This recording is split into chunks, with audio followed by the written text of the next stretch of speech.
Today we're going to be making this artwork here.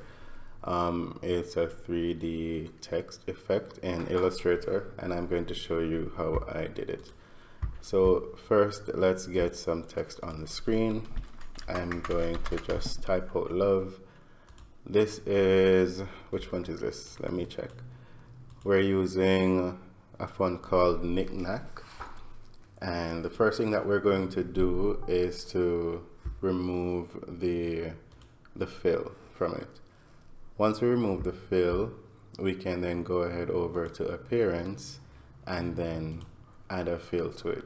This way, the fill can be manipulated. So if I go to gradient and select this gradient here, I can then change the fill to be whatever I want. So in this case, I'm going to set it to 90 degrees because I want the dark parts to be at the top and the light parts at the bottom.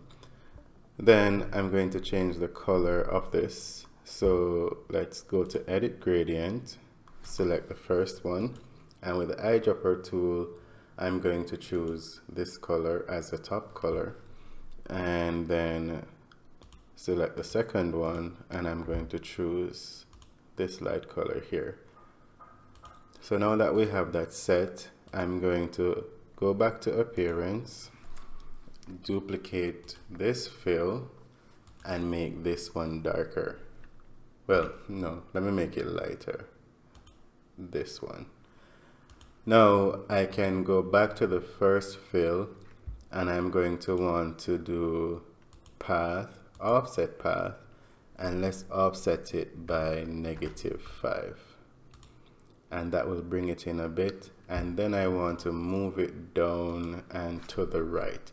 So go back to FX, distort and transform, and then let's use the move section, move it to the right to about 6, and then down, well, that was 8, sorry, and then down about 8. And so you can start to see the little 3D effect coming out. Now I want to add a little bit of highlight to the first fill, which is up here. So I'm going to duplicate it, and I could easily just change this to white like this, and then with the transform, move it back up. Oh wait, I did not have it selected. You have to make sure you have the text selected. So let's go again. So I can duplicate this, change the color here to white, and then if I move the transform back to the left, which will move it over, and then up, you can see I get the highlight that I want. But I don't want the highlight to come all the way down to the bottom here. So I'm going to hit OK, and then I can go to the fill color, and I'm going to add the default gradient, which is white and black. Then I want to change it to 90 degrees so that the white is on the top and the black is on the bottom. Then back in appearance, I can go to the opacity for this fill, and I can change the blending mode to screen. So now the text has that nice highlight at the top. Now I want to do a sort of drop shadow. So I'm going to select the text again, this bottom fill, I'm going to duplicate it. And then I'm going to choose a darker color. Let's do this one. And then what I'm going to do is add a transform effect on it. For the move vertical, I just want it to move down by 0.5. but I want it to do 25 times. And just by doing that, you see it creates that small little shadow there. Now, I can change the color of this to be light.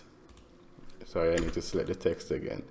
So I can change the color of this to be light like that, because I want to add another layer. So if I duplicate this layer, then change this one to be dark, I can now go to path, offset path, leave it at 10. I'm going to set it to round, sorry. And now you have the text looking like this.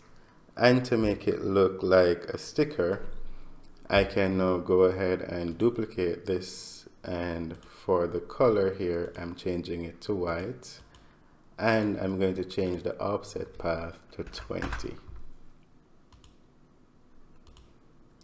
I keep forgetting to select the color. Like, you'll make that mistake a lot, but just remember to always select it.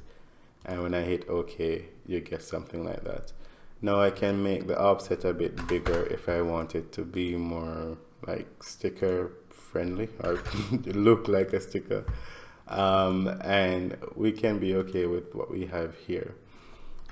Now I can also duplicate this and change the text. I can change it and the effect would still be applied. So I can type U apostrophe like that, and I can also bring this up here and type I. And that's it. That's how easy it is for you to actually create this text effect. And then you can also add the same effect to a shape. So if I draw a circle, let's say I draw a circle like this, and I'm going to duplicate it as well. And then I can duplicate another circle here for some reason. Let's just blend all of this together, Pathfinder, and combine them. Then I can come down to text and drag the text effect up on it, and it creates something like this. So it's very easy for you to just come in and go into appearance, and all you're doing is layering. You're just layering the different effects on top of each other, moving them around and expanding them to create anything that you want. If you want to see more videos like this one, do let me know and I'll be happy to make them for you. And also, if you have any suggestions, or if there's anything else that you'd like for me to do or show or explain, let me know as well, and I'll put together a video just for you.